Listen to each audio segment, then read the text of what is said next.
current challenges that we face in the economy would have happened anyway. If you look at the statistics, this economy had been heading in this direction consistently for the last 7 to 8 years.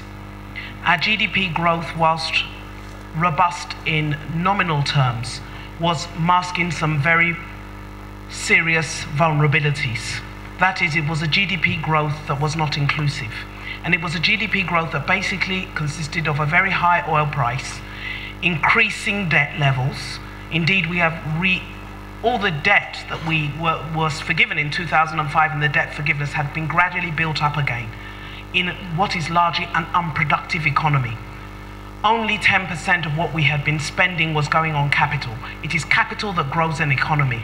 No economy has ever grown or developed doing what we had been doing, which is spending 90%, 90 naira of every 100 on recurrent and only 10% on capital. That capital, that's the fiscal lever that allows economies to truly grow. And if not addressed, we will only mask the problem, but the problem will eventually vest. And that is really what we came in to inherit. So what did we decide to do? We had to attack the problem of recurrent expenditure. Currently, when we came in, 165 billion naira every month went on salaries. As we speak now, we've reduced it to 159. And every month, indeed every day, I am signing memos to remove people from the payroll who had either died or who had resigned or who didn't exist. If you spend 165 billion every month on salaries, there is very little left for capital. And that has been our problem. Just for context, 165 billion per month on salaries. Last year, for the whole of the Federation, we spent 19 billion on roads. That is why we are where we are. We spent 4.1 billion on transport. So the problems we are facing today have been building up for some time. This mantra of change is a fundamental change in the direction of the economy and how we manage the economy. And as you all know, change can be extremely painful and change can be extremely difficult to do. But we must change because the direction in which we have been heading is not sustainable. I want to, however, assure everybody that if ever there was a chance to get Nigeria's economy right, it is now. We have the right leadership. If you look at all the economies that have grown, they grew out of adversity. The Americans rebuilt their economy after the Second World War. So did the British, so did the Germans, so did the Japanese.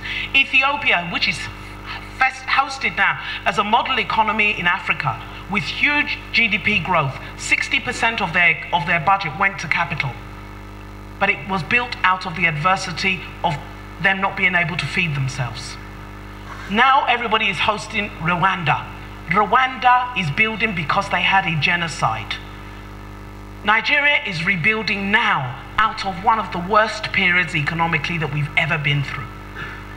And what we need is the cooperation of everybody, the understanding of the real issues of why we are where we are, and the fortitude to go through the fundamental changes that must happen to build an economy that Nigerians will be able to give a future to the next generation.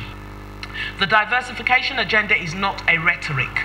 The diversification agenda is an economic objective that we will achieve with what we're doing with the budget, with our implementation, and with how we are managing our finances. So yes, we are borrowing. We need to borrow because we cannot wait for the oil price to recover. We have to borrow to invest in these large infrastructure projects that are needed to unlock the competitiveness in our economy and create jobs for our people. That's the objective of this government, and that's what we're working towards. I'm also extremely confident that we will get there. I know people are concerned about recession. Recession is a word. We can come out of a recession. We can make sure it is as short as possible by sticking to the prescription, which is we must be disciplined in our expenditure, we must invest in our capital, and we must diversify our economy. As I close, I would like to remind us all that not only am I the Minister for Finance in terms of implementing the federal government budget, but we're also responsible for the state and local governments. We have put together a fiscal sustainability plan, encouraging the state governments to equally begin to impose those disciplines that are needed, because there is no point in fixing the federal and leaving state and local governments, because every Nigerian lives in either a state or indeed a state and a local government. In other words, there are no federal Nigerians. This program must go all the way down. Everywhere there is government, there must be accountability. We must stop revenue leakages. We must fight the corruption, and there must be value for money in what we spend. And that must go all the way down to the bottom. That is what will reposition this economy, and that is what will unlock the growth opportunity of Nigeria. As I close, I'd like to say that when we started this journey 9 months ago, or indeed in November, it's nearly 9 months now, every single foreign investor that was coming in was coming to complain. Now they're coming in to ask about transactions. That's an extremely good sign. That's a good sign for Nigeria. We have people coming to ask us whether they can buy airlines from AMCON. We have people wanting to establish fish farms, and we are pushing them to the various opportunities across the country, because there is a confidence in Nigeria that with this discipline, with this leader, where people are sure that money is not going missing, we will finally deliver on the promise of Nigeria.